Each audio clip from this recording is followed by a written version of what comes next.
kutaalee adda addaa Oromiyaa keessaa kutaa lammaffaa. Akkam jirtu hordoftoota keenya jaalatamoo. Qophii addaa sagalee dirree shaggar gubbaatti torban darbe kutaa tokkoffaa keessatti isiniif dhiyeessine irratti waa'ee ayyaana birboo fi dhahaa Oromoo ilaalchisuun qabxiiwwan barsiisoo ta'an isiniif dhiyeessuun keenya ni yaadatama. Qophii keenya addaa har'aa kana keessattis kutaa lammaffaa fi xumuraa dhahaa Oromoo kutaalee Oromiyaa adda addaa irratti fuulleffachuun waan maddoota adda addaatirraa walitti qindeeffannee qabannee dhiyaanneerra. Qopheessan Ibsaa Gammadaa kan gulaalee isiniif dhiyeessu immoo Dagaagaa Gammachuutii itti dhiyaadha. Akaakuun dhahaa addunyaa kanaa wantoota afur irratti bu'uureffama. Isaanis ji'a yookiin addeessa, aduu ji'aa fi aduu fi buusaa jechuunis urukkataa fi qindoomina urjiilee yookiin saayidiriilidha. Dhahaa Oromoo yoo fudhanne addeessaa fi urjiilee irratti hundaa'a. Addunyaa irratti biyyoonni akka Hindii, Giriikii, Masirii durii, Chaayinaa fi Maayaa dhahaa durii kan garagaraa qabaachuudhaan beekaman yoo ta'u, Afrikaa keessaa Saharaa gaditti dhahaa mataasaa qabaachuudhaan kan beekamu ammoo uummata Oromooti. Kalaandara yookiin dhahaa Oromoo ilaalchisee qorannoowwan taasifaman hedduu muraasa ta'uurraa kan ka'e waa'ee kanarratti odeeffannoo guutuu haala quubsaa ta'een qarooma Oromoo durii kana ibsu argachuun ulfaataadha. Kunis dhaloonni ammaa kun manguddoota yookiin hayyuuwwan argaa dhageettii fi ayyaantuuwwan irraa qorachuu dabalatee qorannoo bal'aa taasisuu akka qabu agarsiisa. Maddoota muraasa jiranirraa kan hubatamu dhahi Oromoo kun addeessaa fi urjiiwwan muraasa irratti hundaa'uun ayyaantuuwwan dhahadhooftuu jedhamaniin kan himamu ta'uu fi waggaa keessatti guyyoota 354 kan qabu ta'uun waan akka waliigalaatti ibsamuu danda'udha. Kun akkuma jirutti ta'ee dhahi Oromoo kun kutaalee Oromiyaa garaagaraa keessatti bifa adda addaa qaba. Giddugaleessa irraa kaanee muraasa kanneen maddoota adda addaarraa argachuuf hiree arganne irratti fuulleffanna. Kan durarratti ilaallu dhahaa Oromoo giddugaleessaa fi dhiha Oromiyaa yookiin Oromoota Maccaa fi Tuulamaati. Fakkeenyaaf dhahaa Oromoo Tuulamaa yoo fudhanne mallattooleen dhahaa Oromoo Tuulamaa lakkoofsa baraa qaroomina Kuush durii waliin waan walitti hidhan tokko tokko akka jiran ragaaleen ni mirkaneessu. Fakkeenyaaf warri Masir durii yookaan warri Kuush durii jiini birraa keessa gaafa urjii baasa wajjin ba'u akka bara haarayaatti lakkaa'aa turan. Kana qofa osoo hin taane guyyaa kana galgala alatti gadi ba'uudhaan wahaawayii yaa wahaawayii iyyoohaa jechuun sirbaa akka turan barruuleen warra afaan Arabaatiin dur barreeffaman bal'inaan mul'isu.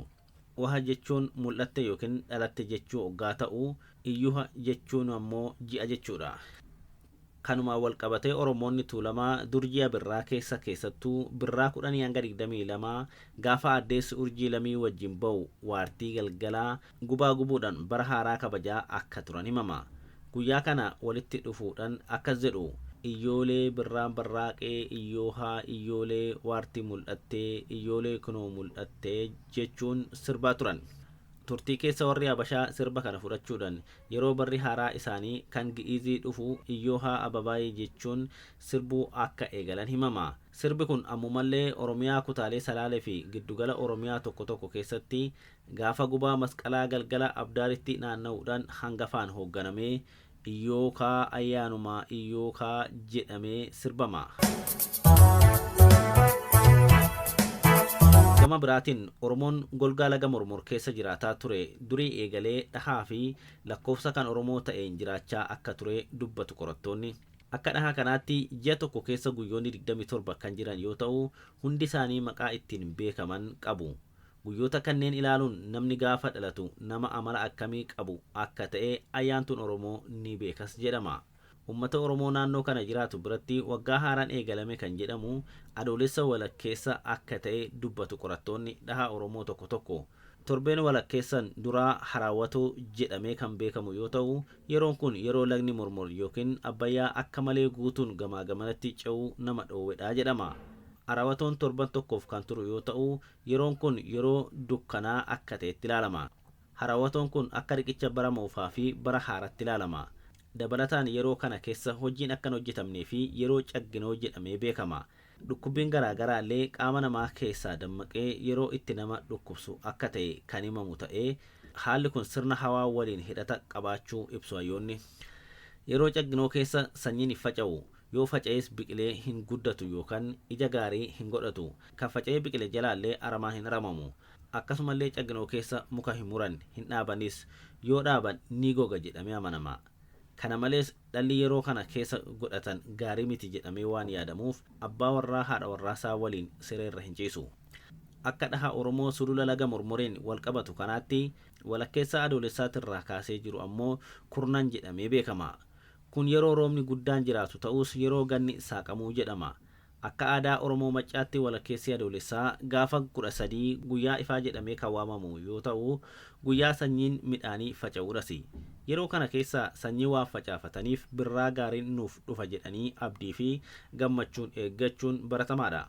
Barichi bara akkamii akka ta'us ayyaantuun kurna kana keessa hima.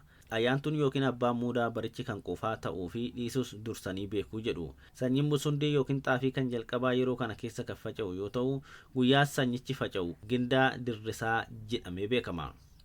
Gindaa dirrisaan gaafa adoolessa 13 hanga adoolessa 20tti torban tokkoof tura jechuudha.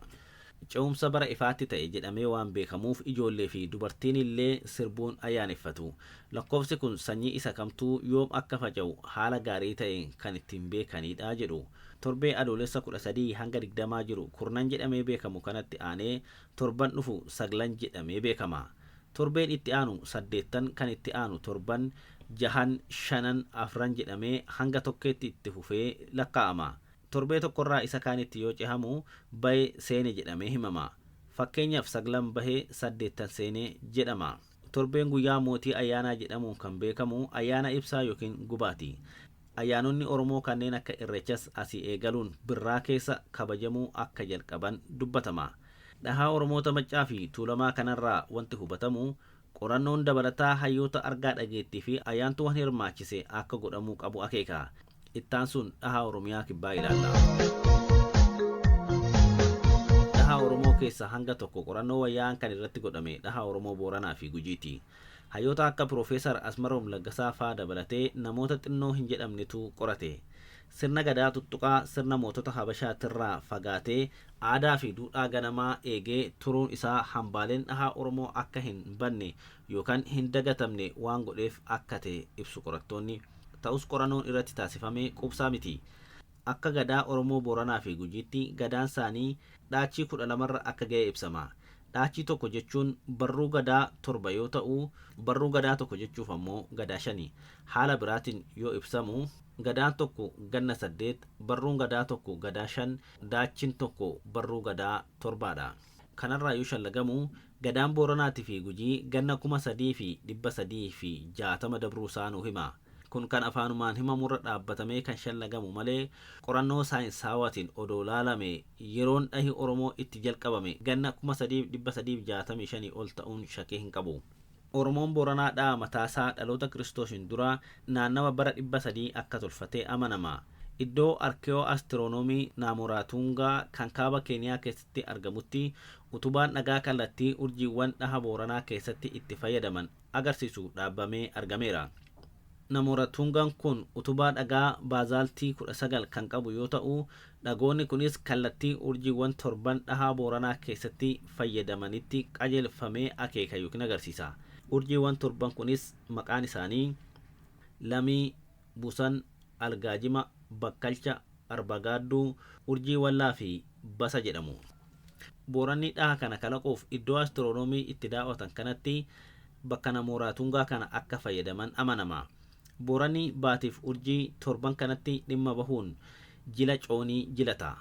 Jilli coonii kun Oromoo Booranaa biratti jila guddaadha. Yeroon isaas ji'a Amajjii keessa yoo ta'u yeroo kana wanti adda godhu bona keessa biqiltuun Abraasaa jedhamtu biqiluu ishiiti.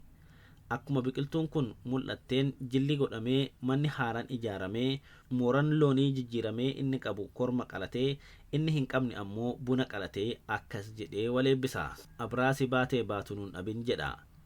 Jilli coonii kun akka seensa waggaa haaratti beekama. Akkuma kutaalee birootti Booranaa fi Gujiittis guyyoonni ji'a tokko keessatti argaman maqaa mataa isaanii qabu. Fakkeenyaaf maqaa guyyoota ji'a tokko keessatti argaman kan Gujii 1 hanga 28 isaan kana. Guyyaa tokkoffaan Innika, lammaffaan Soonsa, sadaffaan Alkaajima, afraffaan Arba, shanaffaan Walqaa, jaaffaan Basaa Duraa, torbaffaan Basaa Boodaa, 8ffaan Carraa, 9ffaan Dureettii, kurnaffaan dullattii duraa, kudha tokkoffaan dullattii boodaa, kudha lammaffaan salbaana duraa, kudha sadaffaan salbaana gidduu, kudha afuraffaan salbaana boodaa, kudha shanaffaan gardaaduma, kudha ja'affaan waata, kudha torbaffaan ruuruma, kudha saddeettaffaan lumaasa, kudha saglaffaan gidaadaa, digdammaffaan ruuda, digdami tokkoffaan areerii duraa, digdami lammaffaan areerii boodaa, digdami sadaffaan aduula duraa, digdami afuraffaan aduula boodaa, digdami shanaffaan garba duraa, digdami ja'affaan garba gidduu, digdami torbaffaan garba boodaa fi digdami saddeettaffaan bitaa jedhamu. Guyyoonni ji'aa armaan olitti ibsaman hundi isaanii hiikaa fi milkii mataa isaanii qabaniin beekama. Kana malees guyyoonni torban keessatti argaman torbanuu maqaa hiikaa fi milkii mataa isaanii qabu. Isaanis wixata guyyaa ekeraa, kibxata guyyaa biqilaa, roobii guyyaa cagiloo, kamisa guyyaa ateetee, jimaata jimuu dhiigaa, sanbata dhaabaa lakkuu, dilbata dhaabaa lakkuuti. Hayyoonni dhimma kana qoratan akka ibsanitti kanituuf humbannaa fi afran qalloo keessatti olitti ilaalle torbanoonni afran ji'a tokko keessatti argamanis maqaa mataa isaanii qabu. Dhahaa Oromoo keessaa kan bal'inaan beekamuu fi lafa Oromoo waliin wal qabsiifamee ibsamu dhahaa Oromiyaa bahaa, dhahaa ituu humbannaa fi afran qallooti. Jechi dhawaa yookiin dhawaa jedhu kun galmee jechoota Ingilish Boorana jedhamu keessatti yookaan kitaaba Vincent G. Stigman keessatti jecha dubbachuu yookiin waa himuu jedhuun hiikamee jira. Bifa wal fakkaatuun fakkeenyaaf Oromoonni Booranaa haasaa isaanii keessatti abaluu maal dhahata jedhu. Kana malees Oromoo ituu humbannaa fi afran qallootti yeroo hedduu gurbaan maal dhawachaa deema yookiin qaalichi maal dhawata jedhu. Kana jechuun maal dubbachaa deema yookiin maal jedha jechuu barbaadameeti. Dhaadhooftunis ayyaanota waan himuuf dhooftuu jedhamee jechuudha. Gama biraatiin maquma dhahaa jedhuun wal qabatee waan magaalaa Dirree Dhawaan walitti dhufu argina. Dirreen dhahaa yookiin dirreen dhawaa bakka amma Dachaatuu jedhamurraa kaasee hamma ganda gaaraa kan jiru hoggaa ta'u Oromoonni afran qalloo bakka kana maaliif lafa dhawaatiif filatan kan jedhuuf yaanni hayyoota argaa dhageettiin kennamu ni jira. Kunis qulqullina samiitii fi ripha yookiin ol ka'iinsa lafaa yookiin altituudii qofa ilaaluun iddoon kun hojii dhahaatiif mijaa'aa akka ta'e salphaatti hubachuun bakka dhahaa dhooftuun itti dhaha dha'u yookaan laalee himu ta'uun akka wal qabatu himama. Tana malees dirree tana gubbaa dhaabbachuudhaan wal qaxxaamura urjiilee daawwachuun hedduu mijaa'aadha. Irra caalaa dirree tana lafa dhawaatiif mijooftuu kan godhe dhaloota ji'a handaara fugu keessatti yookiin moon under horizon argachuudhaaf salphaa ta'uudha. Dirreen tun mijooftuu ta'urraa kan ka'e magaalaa Dirree Dhawaa keessatti waqtiilee waggaa afran jechuun birraa, bona gannaa fi badheessa yookiin arfaasaa keessa aduun sadarkaa yookiin digirii adda addaatiin kan baatu yoo ta'u tulluu fi gaarreen adda addaa kanumarraa moggaasa garaagaraa qabaachuu danda'aniiru. Fakkeenyaaf daawwannaa gaafa amajjii 7 bara 2023 galgala magaalaa Dirree Dhawaa bakka magaalaa yookiin Dachaatuu jedhamtu keessa dhaabbachuun kallattii bahaa digirii 67 irratti taasifameen ji'a addeessaa dhibbarraa parsantaa 87.7 arguun akka danda'ame himama. Naannawa kanatti baruma 2023 amajjii 7 irraa kaasee hamma 14tti guutuutti jiini goobanee mul'ateera. Baruma 2023 ji'a bitootessaa gaafa 21 irraa kaasee naannoo kanatti badheessi yookiin arfaasan kan eegale hoggaa ta'u Oromiyaa bahaa keessatti bakkoonni hedduun durii irraa kaasee rooba badheessaa yeroo kana argachuun beekamu. Dhahi Oromoota ituu humbannaa fi afran qalloo dhaha Oromoota kutaa biraatirraa garaagarummaa guddaa kan hin qabne ta'us akkaataa moggaasa ji'aatii fi qoodinsa tartiiba guyyootaatiin waldhaba qaba. Dur Oromoonni naannawa Oromiyaa bahaa jiraatan ji'oota 12f mataa mataatti guyyoota 28 moggaasan. Guyyoota kanas bakka afuritti adda qooduun torbee afuritti ramadan. Guyyoonni bakka afuritti qoodaman kunis maqaa adda addaa kan qaban yoo ta'u isaanis A. dhaloota jalatti, Ibbitoo, Taabojjii, Buusaa, Gooba Jireessa, Algaajima, Waahila, Irfii. B. addeessa jalatti, Basa Duraa, Basa Boodaa, Basa Bal'aa, Carrittee, Salbaana Duraa, Dureettii, Dullattii. C. Goobana jalatti, Qardaaduma, Kurbicha, Sorsa, Rurruma, Sonsa, Lumaasaa, Qadaaduma. D. Dukkana jalatti, Areerii Duraa, Areerii Bal'aa, Aduula Kormaa, Aduula Jabbii, Arba Goobaa, Garba Deettii, Garba Dullattii. asirratti wanti hubatamuu qabu akka waliigalaatu lakkoofsa dhaha guyyoota Oromoo keessatti guyyoonni baatii tokko 28 yookaan 27 qofa waan ta'aniif yeroo tokko tokko osoo jiini hin dhalatin guyyaan moggaafame kun dhuma. Kana jechuun guyyaan baatii sanii 29 yookiin 30 ta'a jechuudha. Fakkeenyaaf ji'a birraa keessa akka dhaha ituu humbannaa fi afran qallootti jiini guyyaa dhaloota bitoo irratti yoo dhalachuu dide yookiin mul'achuu dide guyyaa lammeessoo yookiin sadeessoo keessatti kan dhalatu yoo ta'e maquma moggaasa maqaa bitoo jedhu sanarratti jecha biraa ida'uudhaan bitoo duraa, bitoo jidduu, bitoo boodaa jechuun moggaasan. Bifuma wal fakkaatuun baasa duraa, baasa boodaa, baasa bal'aa, areerii duraa, areerii bal'oo, areerii dullattii fi kan kana fakkaatan kaasuun danda'ama. Yeroo hedduu ji'oota 4 qofatu guyyoota 27 qaba. Ji'oonni 8 ammoo guyyaa 28 yookaan 29 yookaan 30 qabu. Urjiin lamii ji'oota 6 duraa naannawa Oromiyaa bahaa kanatti ji'a wajjin kan mul'atu waggaa ta'u, bitootessa yookiin bitoo dhoossaa booda urjiileen 7 bakkalchaa fi buusan dabalatee dabree ji'a dhalootaati wajjin mul'atu. Urjiin baasaa naannawa kanatti waggaa keessaa yeroo takka qofa ji'a dhalootaati wajjin akka mul'attu dubbatama. Dur Oromoonni ituu humbannaa fi afran qalloo akkuma Oromoota biraatti ji'oota 12f maqaa adda addaa moggaasuun dhimma itti bahaa akka turan ragaan afoola Oromoo keessa jiru ni mirkaneessa. Fakkeenyaaf afoolaa fi hima adda addaa hawaasa kanaa keessatti maqaan ji'oota kanaa bifa garaagaraatiin dhawamaa akka ture argina. Akkas jedhu: hagayya barii roobee, eebla diirama roobee, gaaf lama roobee, baallisaa nadhii roobee, badheessa roobee meelbanaa, hagayya booddeen fulbaanaa, oborraa roobee dannaba barri goobaa gabbinaa, aannan bulee qammanaa, jiraa dubbiin hammanaa. Kana qofa miti, hawaasni kun ji'a kam keessa muka kamituu dhala yookiin ji'a kam keessa muka kamtuu daraara kan jedhu beekuu qofa osoo hin ta'in afoolaa fi hima adda addaatiin walitti dabarsaa akka turan hubanna. Fakkeenyaaf Mirriiga keessatti hawaasni kun akkana jechaa ture: agamsaa hagayya fiilaa, hudhaan badheessa fiilaa, gurbaan dubbiin kijibaa yoo dhugaan qabde jiilaa jedhu. Akka dhaa Oromoota ituu humbannaa fi afran qallootti ji'a birraa torban goobanaa keessa guyyaan tokko guyyaa gooba guddaati. Akkuma beekamu jiini birraa guyyaa jiini walitti aansuudhaan guyyaa 7f guutuu ta'ee yookaan goobanee itti mul'atudha. Goobana kana keessa guyyaan tokko guyyaa gooba guddaati. Guyyaan kun birraa 10 hanga 22 keessa ta'uu ni danda'a. Lixa aduu booda jiini urjii lamii wajjin kan ba'u yoo ta'u, naannawa ituu humbannaa fi afran qalloo kanatti yeroo hedduu haala jijjiirama qilleensaa laaluudhaan guyyoota achi booda jiran akka bara haarayaatti fudhachuutu jira. Akka saayinsii astiroonomiitti guyyaan gooba guddaa kun guyyaa walakkeessi qaama lafaa yookiin iguutiraal guutummaa guututti yookaan fuulletti aduudhaan itti wal arguudha. Guyyaan kun soolaar iguniks jedhamuun beekama. Oromiyaa bahaatti ammoo yeroon kun yeroo barri haaraan itti eegalu. Akkuma armaan olitti ilaalle kutaaleen Oromiyaa adda addaa sababa walitti dhufeenya urjiileetii fi addeessa jidduu jiru irratti yeroo adda addaa akka bara haarayaatti fudhachaa dhufuun garaagarummaa amma arginu kana uumee jira. Fakkeenyaaf Oromoonni Booranaa jiini bitootessaa yeroo urjii lamii wajjin mul'atu akka bara haarayaatti fudhatu. Oromoonni Gujii ammoo jiini hagayyaa gaafa urjii wallaa wajjin mul'atu akka bara haaraatti lakkaawwatu. Jiini tokko Booranaa fi kutaalee biroo keessatti guyyoota 27 kan qabu yoo ta'u, Gujiitti ammoo guyyoota 28 qaba. Kutaaleen armaan olitti ilaalles ta'ee kanneen ammatti ragaa argachuuf hireedhamne kan Siqqoo Mandoo fi Raayyaa Aseboo akkasumas kan gosoota Oromoo Keeniyaa jiranis akkaatuma kanaan akka lakkaa'amu tilmaamuun ni danda'ama.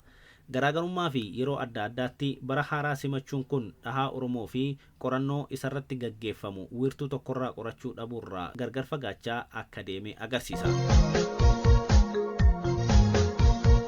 Akka waliigala dhahaa Oromootti bara haaraa 2026 kana keessa bara 6420 simachaa jirra. Akkamiin bara 6420 geenye kan jedhu gaaffii ta'uu mala. Akka afaaniin manguddoonni fi hayyoonni gadaa dubbatanitti fi kitaaba Daaniyaa jedhamu keessatti mirkanaa'ee barreeffametti Oromoon hanga bara 2006tti gadaa 800 dabarsee jira. Marsaan gadaa tokko ganna 8 kan qabu yoo ta'u, kunis hamma bara Awurooppaa 2006tti bu'uura dhahaa Oromootiin 8 baay'isuu 800 bara 6400 ta'a. Kanaaf barri haaraan Oromoon dhiyeenya simatee jiru kun bara 6420 ta'a jechuudha. Akkuma jenne guyyoonni ji'oota 12 keessa jiran tokko hamma 27 yookiin 28 jiran hundi maqaa mataa isaanii kan qaban yoo ta'u, moggaasni yookiin maqaan isaanii kunis kutaalee Oromiyaa bakkaa bakkatti garaagarummaa xixiqqoo qabaachuun alatti haala wal fakkaatuun addeessaa fi urjiiwwan torbarratti hundaa'uun ibsama. Gabaabumatti uummanni Oromoo gaanfa Afrikaatti akkuma aadaa, afaan, dhugeeffannaa, sirna gadaa fi kan kana fakkaatan qabu lakkoofsa baraa yookiin dhahaa kan mataa isaa tolfachuun ittiin jiraachaa kan ture uummata qaroomina durii kan mataa isaa kan qabu ture. Qorannoo guddaan godhamee haala addunyaan amma ittiin bara lakkooftuun wal sibsiifamee itti dhimma bahuun qaroomina. Dhahaa qabanitti fayyadamanii of ta'uun qaroomina. Nutis asumaanuu Oromoonni cuftii baga ayyaana birboo kan bara 1420 geenye jechaa barri kun bara tokkummaan keenya ejersaa fi birbirsa caalaa jabaatee itti milkoofnu nuuf haa ta'u jenna. Uumaan uumama hundaa bara itti aanuttillee bilisummaadhaan birboon akka baanu nu haa dandeechisu. Horaa bulaa.